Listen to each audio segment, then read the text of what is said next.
Number 10, Brainiac, the collector of worlds, kinda like those weirdos who collect snow globes. Brainiac is considered one of Superman's stronger and actually not boring foes. Brainiac's level of intellect supersedes humans by several centuries of advanced knowledge. He's so smart that his intelligence actually creates his other powers, if that even makes sense. For example, he can interconnect his consciousness with other computer systems, possess other beings, and even transfer knowledge and information to himself from others. Now, the original Brainiac's purpose was to capture cities and assimilate knowledge in order to gain power. Part of his operating procedure is collecting civilizations for study and preserving his knowledge of alien species so that he remains the most supreme being in the universe, and then destroying planets and galaxies in his wake to prevent the knowledge from spreading. Now, because of his ability to interface with networks and possess living organisms, he has become basically omniscient. Brainiac has gained the ability to spread like a virus and hold massive influence over entire populations. It has even learned from his encounters with Superman and developed countermeasures to thwart the Man of Steel. Number 9, Galactus. The being formerly known as Galen of the planet Ta lived before the modern cosmos, in the previous cosmos actually. Galen gestated with the sentience of the universe for billions of years, transforming into the devourer of worlds, finding sustenance by ingesting entire planets, preferably those with living sentient beings that have much more energy for him to harness. When Galactus destroys and consumes planets, he is sort of bringing balance to the universe. Kind of like how life is given and taken every day on Earth, which makes him an essential part of the universe. He's known for the destruction of the Skrull Empire and has attempted to devour the Earth so many freaking times. And I guess other planets for that matter too, or whatever.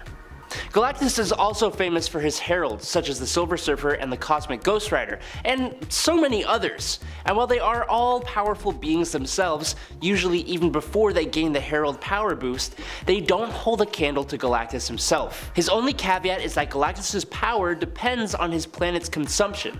So a weakened Galactus has been killed before, but if he eats like 4 or more planets, he's been able to defeat multiple mad celestials all by himself.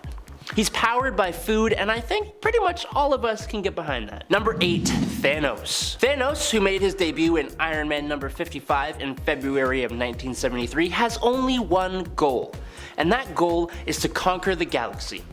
If you are only familiar with his movie adaptation, then you may not know that comics Thanos is not really much of an altruistic dude. The Mad Titan doesn't seek to eliminate half of life in the known universe in order to create a better one, he simply wanted to impress a girl.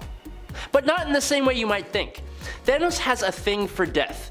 In fact, he fell in love with the Mistress Death, who is the physical embodiment of death in Marvel Comics. Now, to prove his love, he was going to destroy all the life in the universe, and that's what led to him assembling the Infinity Stones and trying to wield the Cosmic Cube. He's really just a cosmic level serial unaliver, if you want to call him that. Thanos was born on Titan, a moon of Saturn, and is technically an Eternal, but he possessed a deviant gene which made him very different looking. Now, he was bullied for this as a child, and as such, Thanos distances himself from his society, and even starts dissecting animals, doing all that creepy stuff. He has gone far in his obsession with Mistress Death, kidnapping his own mother and dissecting her, training his daughter to become an assassin, and even sending a targeted nuclear strike at his own homeworld. He has the power of telekinesis and matter manipulation, has superhuman intellect, can master any technology, time travel, teleport, and is an incredibly powerful and scary dude. Number 7, Null. Null existed long before even the Celestials in the 6th incarnation of the multiverse, where he existed in basically nothingness. But when the Celestials created the 7th multiverse, Null was mad that he got woken up, so he created the all-black Necro Sword and beheaded a Celestial. For this insane feat of power, he was banished to a void, where he works on the sword, and eventually he goes out into the universe killing various gods until he loses the Necro Sword to Gorr the God Butcher after he's defeated by an unnamed god. He then goes on to make more and more symbiotes, yes, like the symbiotes like Venom, who all shared a hive mind under the control of Null. They eventually rebel and imprison Null inside the symbiote homeworld Clintar. In the 2020 King in Black story, Null is brought to Earth and faces off against all the heroes. He's one of the strongest villains in Marvel. He is immortal, super strong, instantly heals, can create an unlimited amount of symbiotes made of the living abyss, some of which have been incredibly powerful on their own, and can control them all. The Silver Surfer had to use all the reserves of the power cosmic to just temporarily stop Null. Thor using the power cosmic and the Thor force was no match for Null. He was awoken, enslaved, and controlled Celestials, and even defeated Sentry, ripping him in half and absorbing the Void. The only thing that defeated him was Eddie Brock's Venom wielding the Unipower, which is Captain Universe, the protector of the universe, and the opposite to everything pretty much Null represents. Number 6. Urazin. In the world of Image Comics Spawn, Urazin is a dark entity whose status rises above both heaven and hell. He existed since the dawn of time before either of the realms and was initially one of the elder gods of the universe. Urazin existed to provide balance to the universe in life and death. He consumed the souls of the living in order to maintain this balance. Now, as both heaven and hell sought to fight for the souls of the dead in order to wage war against each other, they both saw Urazin as a threat. They weirdly joined forces in an act of desperation and seal the Elder God away so that they can keep fighting? I guess? Maybe I'm understanding it wrong, but basically, this primordial being can't be killed or defeated.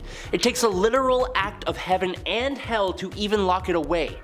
Once devils from hell unleash Urazin, he begins a rampage in the modern time. As an Elder God, Urazin not only has limitless strength, but he can bend the fabric of reality and time, which is a level of power hard to even understand, really. Even Spawn was defeated in his battle against the entity, but luckily death doesn't really mean anything to him and the undead warrior returns to the fight. But still, there's no way to actually kill Urazin. Spawn's only hope is to seal the Elder God away for another inevitable rampage down the line. Number 5. The Chaos King. While he is relatively obscure, he is nothing to scoff at. Amatsu Mikaboshi, first appearing in Thor Blood Oath number 6 in 2006, is the Japanese god of chaos, evil, and he was an aspect of the cosmic being Oblivion. Mikaboshi ruled and thrived over the earth when it was nothing more than a formless void of primordial darkness. And as such, his goal now is to put an end to creation and bring about a new age of chaos and void. He is a primordial being who was imprisoned in Yomi, the Shinto underworld, where he remained for centuries accruing an army of Oni, which is Shinma demons, and other monsters and stuff like that. During the events of Ares, god of war, Chaos King attacks Olympus after he had defeated and controlled the Japanese pantheon after the fall of Asgard during the Ragnarok event. This is what kickstarts his mission in Chaos War, where he slays the Egyptian gods, the Celtic gods, the Shi'ar gods, the gods of Zen Law. He takes out Nightmare in the Dream Dimension, destroys Mephisto, and casts Mistress Death out of hell, making her literally run away. Oh, and he releases the souls of the damned. He has the power to defeat Eternity and is practically unfazed by attacks from the likes of Zeus, God Hercules, Galactus, Silver Surfer, and Thor could not defeat the Chaos King. To win, Hercules had to punch him into a portal to an endless void of nothingness, and this was after he had destroyed 98.76% of the universe. Damn. Number 4. Darkseid. In the New 52, Uxas, who would become Darkseid, whispers doubt into the ears of the gods, sending them into a war with each other, which is when he takes them out, and steals their power, making himself the first of the new gods, quote unquote. He has immeasurable strength. He is immortal, nearly invulnerable, surviving an explosion that could destroy existence. He wields the cosmic Omega effect, using Omega beams to hurt Superman and even the Spectre. He can remove people from existence, and using the Omega Sanction, he can trap people in an endless loop of increasingly horrible lives. Telepathically strong enough to control the population of a planet, he can use telekinesis, teleport, control the time stream, and manipulate matter. He's super smart, has advanced technology, and controls Apocalypse and the army of parademons. But almost everything he does is through avatars he creates, because he is the embodiment of evil. He can do anything he wants to and can never truly be defeated except for true form Highfather. Darkseid's motivations are rather simple: conquer and control all life by unlocking and solving the anti-life equation, something DC fans saw him actually achieve in last summer's Final Crisis. What makes him fun is that he chooses to manipulate events from the shadows, allowing his minions to act on his behalf, which always makes it more fun. Number 3. Dark Phoenix. The Phoenix Force is a multiversal entity that represents the sum total of all life that has ever, currently does, and will ever exist in the multiverse. It has a constant source of power that will pretty much never cease to exist. The young Jean Grey had a friend named Annie, who died in a car crash, and when Jean tapped into Annie's dying mind, she was overwhelmed by what it meant to die. She sent out a kind of psychic signal that the Phoenix Force picked up on from space, and that psychic signal showed that Jean was a perfect host for the Phoenix. When they eventually did bond in the Phoenix Saga, they temporarily became the Dark Phoenix after the entity felt intense human emotions like love and hate and loss, something it never felt before. The Dark Phoenix has immense telepathic and telekinetic abilities, being pure psychic energy. But more importantly, she had control over matter itself. She gives Jason Wingard cosmic awareness, completely overwhelming his brain, and defeats the X-Men hella quick before she flies off across the cosmos, destroys a whole star, dooming an alien race to extinction. She can wipe out the Earth and the solar system easily if she wanted to. The Phoenix is an intense threat and has been involved in so many stories. Number 2. The Beyonder. The Beyonder is a singular entity with no duplicate versions of himself in other universes, similar to the Phoenix. And a lot like the Phoenix, Beyonder is basically like a baby in that he is a younger member of a race called the Beyonders that are a near omnipotent alien race from a dimension outside of the multiverse. He is himself basically a whole universe. It's really hard to explain. But as he observes Earth and the Marvel Universe and the various races, he grows kinda curious, and the Beyonder decides to study and analyze life and humanity, good and evil, and conflict. And to that purpose, he pits Earth's mightiest heroes and villains against each other in the Secret Wars. Now he did this by destroying an entire system of planets and creating battle worlds from the remains and from parts of Earth. So that's one level of power. Beyonder's powers surpass that of Eternity and the Living Tribunal, and he is capable of manipulating reality to his will, being able to pretty much do whatever he wants and grant himself any power he wants. It's more nuanced than that, but it's incredibly difficult to explain, and I only have a limited amount of time, so sorry. Number 1. The Anti-Monitor. The Anti-Monitor was created by Marv Wolfman, George Perez, and Jerry Ordway, and made its debut in DC's Crisis on Infinite Earths series. But his story actually begins billions of years ago with the creation of the multiverse. When a scientist named Krona, who's a guardian of the universe on the Green Lantern world of Oa, tries to use a device that would allow him to witness creation itself, a massive explosion occurs which basically alters the creation of the universe, giving birth to the multiverse. Among the countless alternate realities created in this incident was the Antimatter universe, which is the birthplace of the Anti-Monitor.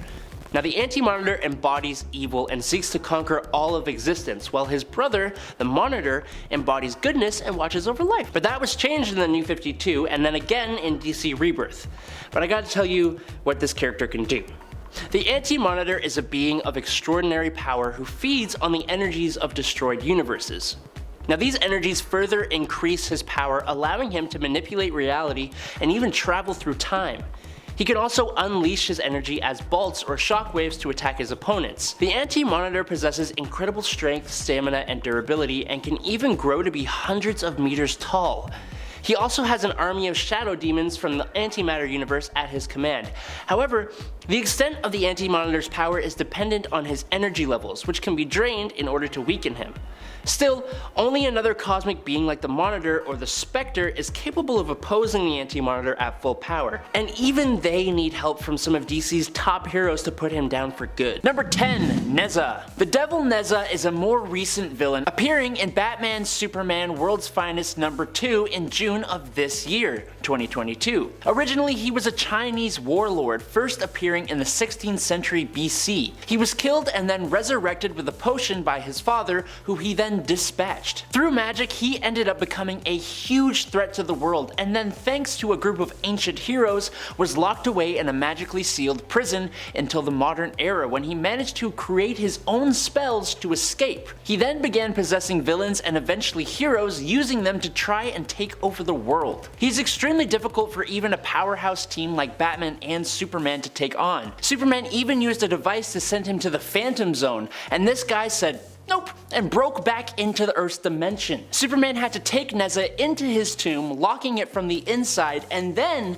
use that same device to send himself to the Phantom Zone, closing the portal and reappearing outside the tomb using the tear in the world and the Phantom Zone's reality that Nezza created to get back to the other heroes. I really hope that wasn't too confusing. I think it was, but just read this story. Batman and Superman fuse together into a singular hero. It's super cool and super worth it. Number 9, Ultron. Ultron is an interesting addition to this list, and one I'm not sure how people will feel about. Destroying reality is a big task to undertake, and while Ultron's goal isn't really complete destruction of reality, the sheer unrelenting nature of the villain leads us to believe that it is entirely possible. And we have seen him grow to be powerful enough to do it. I'm kind of specifically talking about the Ultron we see in the Disney Plus What If series. This version of Ultron was successful in loading himself into the body of Vision that he created. Thanks to this, he was successful in launching the world's nuclear arsenal and wiping out most of the life on Earth. But this is where I start to believe he could wipe out reality, because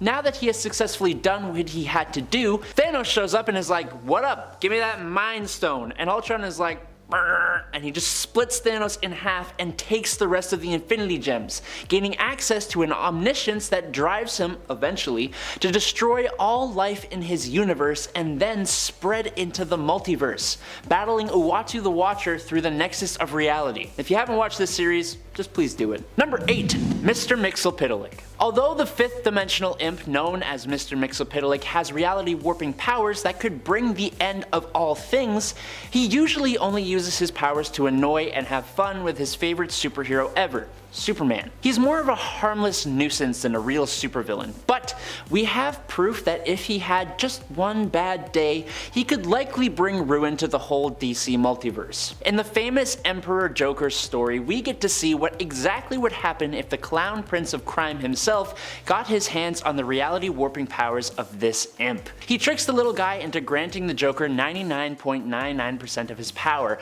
and with it, Joker turns the whole universe into his playground.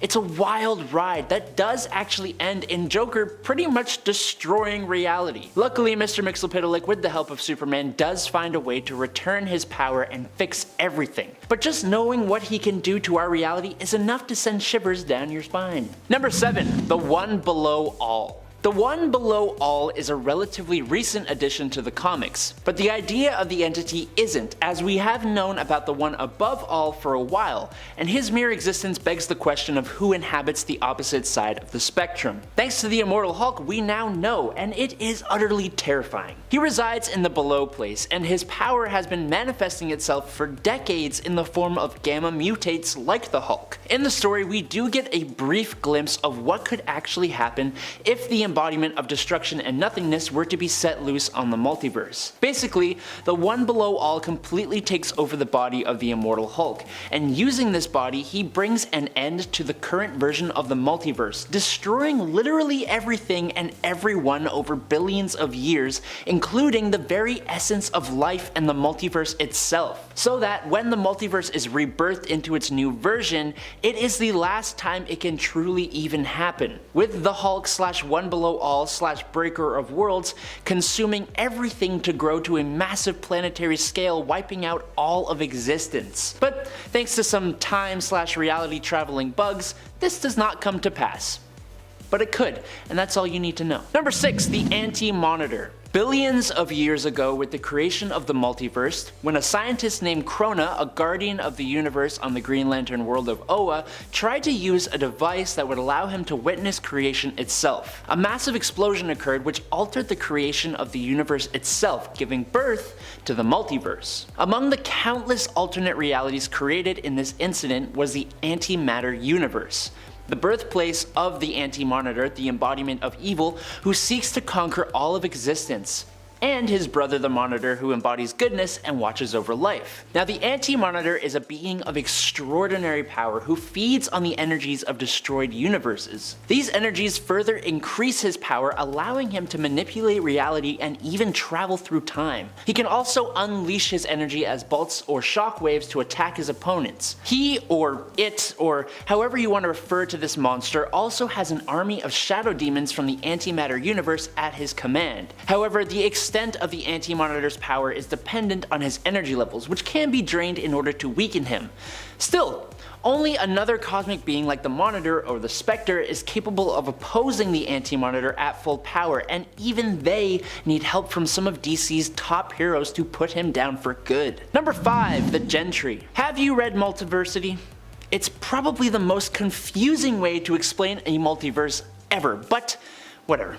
The main big bads from that book would be the Gentry. They are a group of powerful beings led by the Empty Hand, a mind-bogglingly powerful entity who feeds on dead multiverses and is the right hand of the Great Darkness, who himself is the antithesis to the Presence, who is basically DC's god. They hail from a place outside of the multiverse, said to be the opposite of everything natural, and they are basically all the villainous archetypes taken to their extremes. Intellicatron is the mastermind, Dame Merciless is the femme fatale, Demogorgon is the zombie horde, Lord Broken is the madhouse, and Hell Machine is like the brute. And they are all absolutely mind-bendingly bonkers. They wield a power called the anti-death equation, which is a power that twists and disfigures the fabrics of reality. It's been used to revive deceased individuals and corrode living ones in a process called gentrification. I just really hope that I got that explanation right, because it was kind of difficult to understand. Number 4, the Beyonders. Okay, for starters, these guys are a race of beings from outside the multiverse, just like the last one. How that works, I do not know, but what I do know is that these beings are basically like scientists, conducting experiments on a multiversal scale. They created the singularity of Molecule Man in all universes specifically to destroy said universes. They have been shown to defeat the Celestials, Eternity, Infinity, Lord Chaos, Master Order, the In-Betweener, and even the Living Tribunal throughout all realities at once. And those cosmic entities are some of the most powerful in their respective universes. The existence and the struggle to defeat them literally resulted in the destruction of multiple universes and eventually the multiverse itself, as Dr. Doom, using multiple Molecule Men, defeated the Beyonders and created the mashed up reality of Battleworld. Number 3, Dr. Doom. Speaking of Dr. Doom, he literally found a way to defeat the Beyonders, so I think adding him to this list just kinda makes sense. While he himself is sorta just a dude, it's what he does with his technology, magic, and massive evil brain that make him completely capable of destroying reality. We already talked about how he managed to create Battleworld, but in that world he became the supreme god king, able to do seriously impressive feats like ripping out Thanos' spine and turning him to dust, or creating a police force of multiple Thors, or recreating and improving magical artifacts like the Eye of Agamotto or Mjolnir. That was just one aspect of him though. But if we want an idea of just how unrelenting Doom can be, let's talk about the Marquee of Death. The Marquee was a supremely powerful villain who actually took Doom as his apprentice, and then left the Earth and took on a new apprentice. When he returned to Earth, the Marquee was disappointed by Doom's many failings at the hands of the Fantastic Four, and so he turned Doom's heart to stone, his blood to acid, and then, with his apprentice, sent Doom back millions of years in time where he was eaten by a megalodon. Now it turns out that Doom survived all of that, then spent millions of years studying black magic and the dark arts, changing every molecule of his own body and becoming that same apprentice that just helped the Marquee of Death. He then revealed himself, told the Marquee to shut the hell up, and took him off the playing field in a swift move. Number 2, the Darkest Knight. Okay, so by this point most of you nerds out there know who the Batman Who Laughs is. A Batman who has been infected by the Joker toxin and gathered other Dark Universe versions of Batman, using them to become a scourge on the multiverse. He has plans on top of plans, with backup plans for those plans, and further backup plans for his backup plans. When the Batman Who Laughs fought against the Justice League, he was beheaded by none other than Wonder Woman using a chainsaw, which is an awesome sentence to say out loud. But this guy kind of foresaw this. So he found a reality where Bruce Wayne discovered the comedian's button from the Watchmen series and created an intrinsic field generator. The evil Batman then locked this Batman in that machine and basically turned this Bruce Wayne into Dr. Manhattan. He then lobotomized this Bruce Wayne and then kept him locked far away, hidden from everyone except his knights. So now that he was beheaded, his knights took his brain and transplanted it inside the Manhattan Bruce Wayne, meaning that the Batman Who Laughs got the powers of Dr. Manhattan, who is basically a multiversal level god. He became the Darkest Knight, killing Perpetua and fighting a golden armored god Wonder Woman across time and space. It's mind-boggling. And in at number 1 is Molecule Man. His name is Molecule Man. Can you guess what he can do? Owen Reese, Molecule Man, possesses the ability to mentally control, transform, and manipulate the molecules of all matter and energy, seemingly on minor and massive scales. He can bring inanimate objects to life, like making a brick wall walk, but then he has also been able to effortlessly recreate an entire galaxy in his base regular form. He has dropped an entire mountain on the Avengers, and even Galactus fears this guy as he knows that he could destroy the Devourer of Worlds with a simple thought. He can transmute matter to whatever he wants, turning air into glass, which kind of beats Doctor Strange's water into wine thing in Multiverse of Madness. He can become pure energy if he wants to, and he can create literal wormholes in space, essentially making him move faster than light. He has defeated his own creators, the Beyonders, who literally created him as a singular entity, but the same across all universes to act as a reality-destroying bomb, essentially. It is debatable, but I believe he may be the most powerful character in the Marvel multiverse. Number 10, the Vicious Circle. They might not be as great of a threat in terms of the area that they cover, but the Vicious Circle still stands as the main antagonist for the long-running Savage Dragon series, first standing as opponents to the Dragon, Kerr Dragon, and later to the Dragon, Malcolm Dragon, Kerr's son. While Chicago has been known for its criminal gangs and mob bosses since back in the Prohibition days, the Vicious Circle would become the leading crime group in the area. That's how powerful they were. The Vicious Circle was originally led by Antonio Seghetti, known as the First Overlord, who began recruiting mutated freaks into his ranks after they started popping up in Chicago in the 90s. Over the years, the leadership of the Vicious Circle and its members have changed, but their reign over Chicago as the major crime syndicate has stayed. Number 9, Anissa. Anissa is one of the worst in Invincible, although she, like so many villains out there in the series, ends up getting somewhat of a redemption. Anissa is not only a powerful villain because she is a Viltrumite, the same race which Mark is half a part of, and which his dad Nolan is fully a part of, but because of what she uses her powers for. Anissa first arrives on Earth attempting to reason with Invincible in regards to the Viltrumites conquering Earth. When Mark refuses to accept this, she fights him and warns him that others are coming. Basically, the conquering of Earth in Anissa's mind can be done the easy way, or it can be done the hard way. Either way, to her it was happening at that point. Later on, when it's agreed that the Viltrumites will take up residence on Earth and live in secret among their people, breeding to create more hybrid children, Anissa forces herself on Mark when he refuses her romantic advances. Basically, Anissa is the worst of the worst. And friends, if you're not already following us over on Facebook, be sure to head on over, give us a follow, give us a like, it really does help us out here at the channel. Number 8, Malbolgia. Malbolgia is the demon who most people think of when they think of Spawn. He made the deal with Malbolgia so that he might see his wife one last time, but arrived on Earth years after his death. Malbolgia might only be one of the higher demons of hell, but for a time he also stood in for Satan as its ruler, which at the time made him pretty powerful and would also mean he is one of Satan's more highly favored commanders. Urazin could even be more powerful than Malbolgia for all we know. When we think of Spawn, our usual go-to nemesis for the anti-hero is Malbolgia, but when it comes to a villain even that iconic or great, there is someone else puppeteering even beyond what Malbolgia is capable of. Number 7, Omni Man.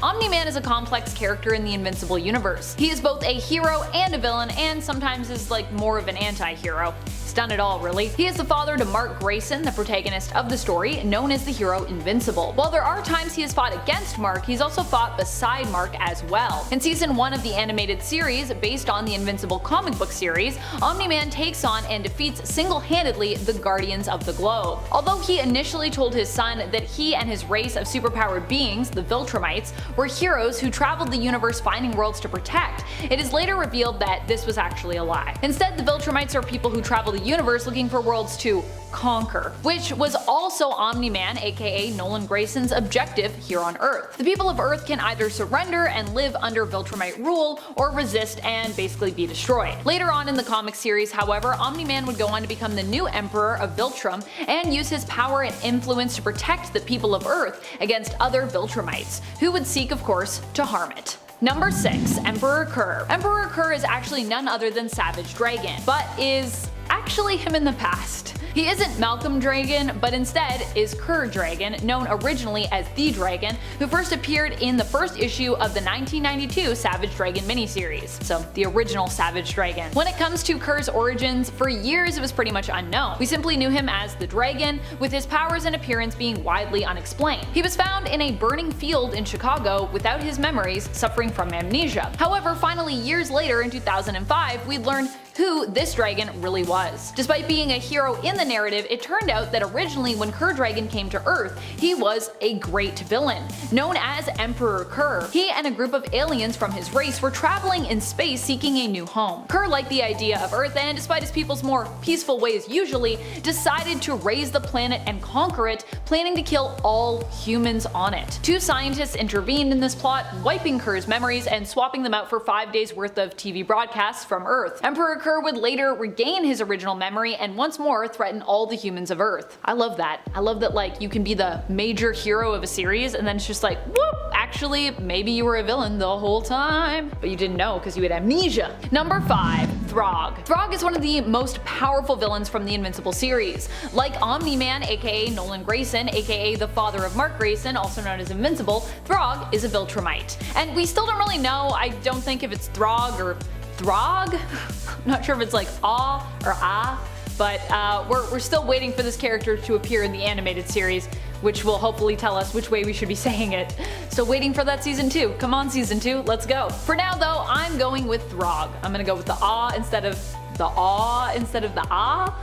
Does that make sense to you guys? Do you hear a difference when I'm saying it? Throg or Throg? Do you hear it? It's totally different, but I'm gonna go with Throg. Throg is known for being the most powerful Viltrumite around. He was once the Grand Regent of Viltrum, entrusted with finding a successor after the Emperor's death. Really though, Throg wanted to rule. When it was revealed that Omni Man was the son of the previous Emperor and his successor, Throg fought him, but Omni Man with some help managed to defeat Throg. Still, this didn't stop the vengeful Viltrumite, who spent his time amassing an army of half Viltrumite offspring, hoping to use them in reclaiming what he believed to be his rightful place as ruler of Viltrum. Number 4. Urazin. Urazin could be even more powerful than Malbolgia for all we know. Urazin also hails from Image Comics' Spawn and even defeated the hero after his escape. Urazin is believed to be older than Satan and Time, one of the oldest demons to have ever existed. He's believed to be so destructive because even Heaven and Hell actually came together in order to ensure Urazin's imprisonment, and Heaven and Hell rarely cooperate in the Spawn universe, considering they both hate the other and basically want them gone. It's also theorized that the only way to defeat Urazin is to imprison them, as they are possibly unkillable. Spawn was only able to defeat Urazin after being killed by them and resurrected with the Green World, which gave Spawn enough power to once more imprison Urazin. Number 3. Gorhal the Living Galaxy. Gorhal the Living Galaxy is a villain who hails from Image Comics. He is a villain to Supreme, who is an Image character who has also been published by Maximum Press, Awesome Entertainment, and Arcade Comics along the way. So Image, but also sometimes not Image depending on when you were reading it. Supreme made his first appearance in Image Comics Youngblood in issue number 1 in 1992. Gorhal the Living Galaxy was a villain of Supreme's who at one point kidnaps his superpowered sister Suprema. Gorhal threatens to destroy the Milky Way if she refuses to join him and become his bride. Suprema agrees and comes with the Living Galaxy, and because time works differently in his home at the edge of a black hole, 30 years would seem to pass for Suprema before Supreme came to her rescue, although that's just because time moves like really quickly there. Despite Supreme's powers, he's basically like Superman, even he decided the best way to resolve the issue would actually be to reason with Gorhal and simply convince the Living Galaxy that Suprema wasn't really a suitable mate for him, which actually worked in the end. But you know someone's tough when you're like, let's not fight, let's just have a conversation about this. I don't know if I can beat a Living Galaxy, although I don't know, I believe in Supreme. If he needed to beat a Living Galaxy, probably could. Number 2. Satan. When we think of Spawn, our usual go-to nemesis for the anti-hero is Malbolgia. But when it comes to a villain even that iconic or great, there is someone else puppeteering even beyond what Malbolgia is capable of. That would be Satan. Satan is so powerful, almost none can stand against him, especially when he is in his own dimension of hell. Satan is presented as possessing nigh omnipotence and also is omniscient. He's invulnerable, immortal, and packs a super meaty punch. He also has the power of having all of hell as Thanos' kingdom, where he is the ruler, meaning that he often doesn't stand alone and comes with a bunch of other demonic beings who will do his bidding when commanded. Number 1. Omega Spawn. Omega Spawn is a villain even more powerful than Satan, if you can believe that. And I know what you might be thinking, but wait a minute, Amanda, isn't Spawn supposed to be a hero in this world? Yes, he is, but also not so much in this case. This Spawn is an alternate version of Al Simmons who no longer possessed any of his humanity. This made the version of the character pretty bad.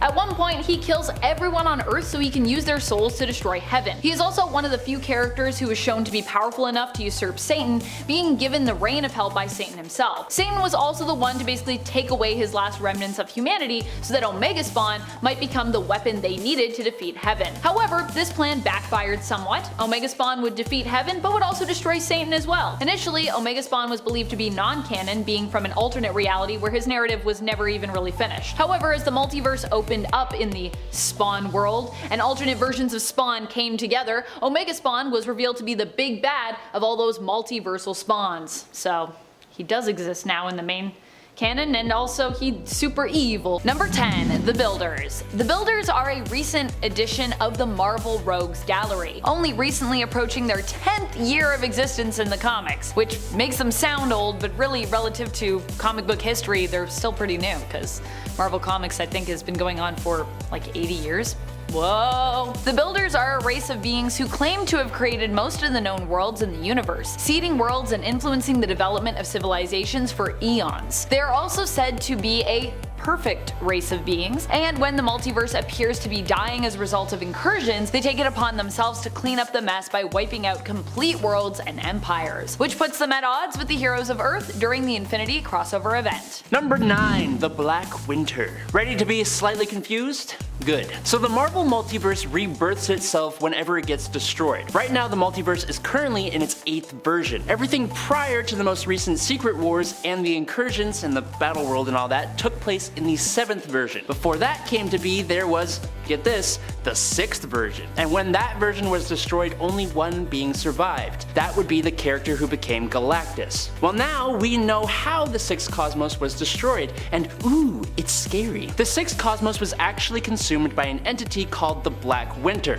essentially a living storm of destruction and entropy on a multiversal scale, like Galactus but for universes. Kind of. When the Black Winter ate the 6th cosmos, it allowed Galen, Galactus' real name, to live on into the 7th cosmos, and serve as its herald. Now, funnily enough, Galactus mostly ignored his heralding duties until the day the Black Winter showed up in the 7th cosmos in 2019. Galactus turned to Thor for help, but the two were unable to cooperate, and Thor wound up slaying Galactus, something the Black Winter prophesied would actually happen. Then Thor turned the corpse of Galactus into a power cosmic explosion and blew up the Black Winter. But before it went away, it showed Thor how he will perish at the hands of Thanos wielding an Infinity Stone encrusted Mjolnir. So now we have that to look forward to. Number 8. Mr. Misery. Mr. Misery is a Doctor Strange villain that was actually created by Doctor Strange himself. Some people create their own villains. Oof. Some people are their own villains. Ah. Mr. Misery was a creature that embodied all the pain and misery that Strange had suffered from using magic during his time as Sorcerer Supreme. The beast was also commonly referred to as the Thing in the Cellar. At least, well, that's what it was originally referred to as. We'll get to that in a second. The Thing in the Cellar was released when all magic was threatened during the attack of the technological army known as Empirical. Mr. Misery is actually the name the creature took for itself after Doctor Strange was forced to reckon with it following its accidental release. Strange freed the creature by depositing his suffering and pain instead into the people that he had saved, dividing it up so that each only carried a small piece of it within them. These people were also willing to do so as they had been saved by Strange in the past. So they were like, yo, Strange is my guy, I'll take a little bit of pain for you, no problem. Even after being freed, Mr. Misery continued to crave the pain and suffering of others, which is, why he took the name Mr. Misery and became a villain. Or they, it. It's kind of like a blob. Number 7. Horticulture. Ever since I learned about this group, I will take any opportunity to talk about them. Horticulture is a group of 4 older women between the ages of 64 to 81 who are all expert botanists. They are Augusta Brones, Lily Lamus, Edith Scutch, and Opal Vedivere. And their goal is simple. Sort of. Essentially, they want to bring Earth back to a more pristine time. A time when it had about 7 billion less people on it. Yes, these ladies want to basically exterminate most of the Earth's human population and bring plants back to the forefront, and specifically flowers, which is kind of a lovely idea, sort of. This goal brings them into conflict with the X-Men in 2019's X-Men number 3, because the nation of Krakoa, that the mutants call home, have been mass producing these flowers with different bio and tech purposes, and these ladies would like to use them for their villainous goals. Beyond biological modifications believed to have been made to themselves, the women of horticulture are experts at manipulating the environment to suit their extinction agenda. And they're also computer programmers, selling software to the anti-mutant group Orcas to monitor Krakoan gateways. So, now you know. Number 6. Cordyceps Jones. Although he might not be as new as some of the other villains mentioned here, Cordyceps Jones is still a relatively new villain, if you've been out of comics for the last few years at least. He first appeared back in 2017 in Rocket issue number 4 and was created by Al Ewing and Adam Gorham. Cordyceps Jones is known for having a salacious reputation across the cosmos. He's a 30,000-year-old fungal parasite who, due to his longevity, has made an intergalactic fortune and is known for owning many successful casinos across the cosmos. Recently, he appeared in the X-Men series, where he seems to be threatening the existence of Earth, setting up a bet for fun to see who can be the first to wipe it out. Because, you know, that's what you do when you're a rich fungal parasite and you've been around for too long. That's what happens. You're like, gotta make some bets. Number 5. The Sinister Adaptoid. Okay, so the Super Adaptoid ain't no kind of new villain either, but an Adaptoid that takes on the abilities and likeness of all the members of the Sinister Six, that's certainly something new. In Amazing Spider-Man number 6 from 2022, which also happens to mark Amazing Spider-Man number 900 in legacy numbering, a second and improved version of the Living Brain emerges as the story's primary antagonist on Peter Parker's birthday. His main goal? Trying to find out who Spider-Man is. To that end, he kidnapped all of Spider-Man's most frequently deadly foes, the Sinister Six, and created a super adaptoid with them. It's like 25 feet tall, strong, fast, zappy, honor-obsessed, eight-legged, mysterious, and it likes to quote some of the Six's lines. Spider-Man ends up having to team up with the captured Six villains to fight the Adaptoid, but it's actually the villains' inability to properly work together that makes the Adaptoid malfunction and destroy itself. It's kind of funny how that works. As for the Living Brain, he ends up switching sides when Spider-Man refuses to let the Six destroy it, and saves the day before revealing it actually already knows Peter's real name. Kinda weird. Number 4. Orcas. Orcas is the entire villainous organization that first appeared in House of X issue number 1, back when Dawn of X was just starting up and it was all fresh and new and we were like, a new mutant thing and it's so good, and now we're like, please don't ever end, but it's probably gonna end soon, so I'll just go into the closet and cry forever. Don't worry about it. Orcas is an anti-mutant organization that is pro-human and as such is all about the advancement of AI, such as Nimrod and Sentinels, to help protect humanity against the growing mutant threat. I feel like there's gonna be some people in the comments who are gonna say, actually, Nimrod is technically a Sentinel, and you're right, but also, don't worry about it. Orcas sees mutant evolution as a threat to humanity's existence, but little do they know, the AI they're creating is likely to serve as an even greater threat to humanity's existence in the future, based on everything that we've seen, and every alternate universe we've ever explored where that has continued. Many have joined Orcas since we were first introduced to them, with even a few mutants betraying their own kind to join their ranks. Number 3. Euronos. Okay, technically this guy actually appeared in What If number 24 in September of 1980, but 1. He looks completely different, 2. He wasn't doing anything until now, and 3. He's cool, so I don't really care.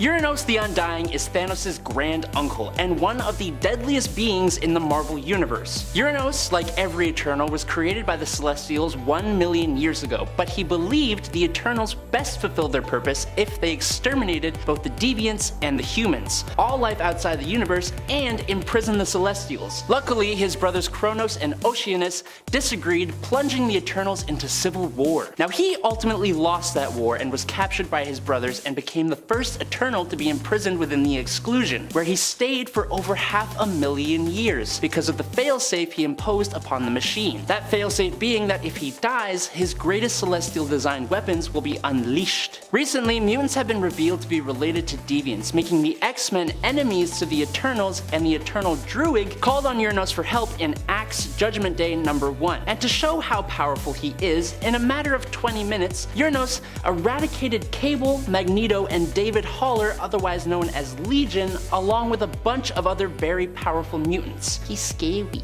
Number 2. Annihilation. Annihilation was at first a mysterious villain who appeared in the X-Books. Eventually, however, we learned that Annihilation was actually a demonic and possessive force which had taken over Genesis, who was forced to take up the golden helm of Annihilation after defeating the villain. It was basically a losing battle either way, as if Genesis lost, she would have died, but in winning, she was forced to take up the helm and then lead the demonic forces of Amenth, which had so long plagued Arakko and its people. So it's like a if you win, you lose, and if you lose, you lose. Genesis turned out as well to be the long-lost wife of Apocalypse. Apocalypse had left his wife, children, and people eons ago in an attempt to help saving Arakko from the Amenthi forces that threatened to one day overtake it. In the end, Apocalypse, with the assistance of Saturnine, helped to free Genesis from the hold of Annihilation, and the helm was turned into a staff that was less influential on its host and more easily used as a tool instead of, possessing the will of whomever possessed it. Annihilation had their first appearance in X-Men issue number 12 from 2020. Number 1. Monolith. This likely villain is so new it was hard to even find information about her. First appearing in July of 2022, which is last month unless you're in the future, in Hulk number 9, Monolith is the very strong, big pink queen of Hulk Planet. Hulk Planet is set to be the title of the new Hulk story arc taking place after Hulk's whole Titan Hulk thing and the fight with Thor that just took place. The planet itself is situated right next to a gamma-emitting star, so if you haven't guessed yet, Hulk Planet is indeed a planet covered in Hulks. Banner, piloting the Starship Hulk, finds the Hulk planet while on a mission for isolation. Instead, he meets Monolith, who offers him a place among the other Gamma beings where Hulk can exist in peace. But of course, there seems to be more to Monolith than meets the eye, and we kind of just have to wait until we can find out more information. It is likely safe to assume that as the leader of a planet of Gamma mutates, Monolith is very strong and very powerful. Will Hulk find peace? That's not usually how it goes, but only time will tell.